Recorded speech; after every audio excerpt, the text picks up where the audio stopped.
Ai ankon nan da nake gaya maka saura kwana biyu. Baby me haka kai baby kai kyau kai fresh wallahi. Wallahi babe kin san kwana biyu bana zuwa ko ina wallahi. Da gaske baby. Wallahi babe. Baby ka san me? A'a. Ai ankon nan da nake gaya maka saura kwana biyu.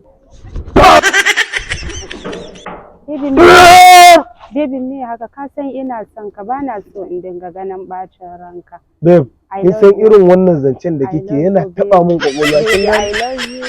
Yawwa na fi son irin wannan zancen.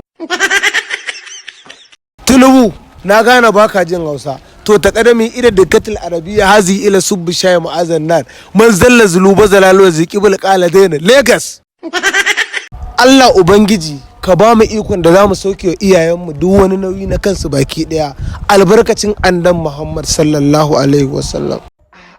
Wala iskanci ne kawai. Wallahi malam ba iskanci bane wallahi haka Allah yi. A iskanci ne. Allah malam wallahi ba iskanci. A kai iskanci.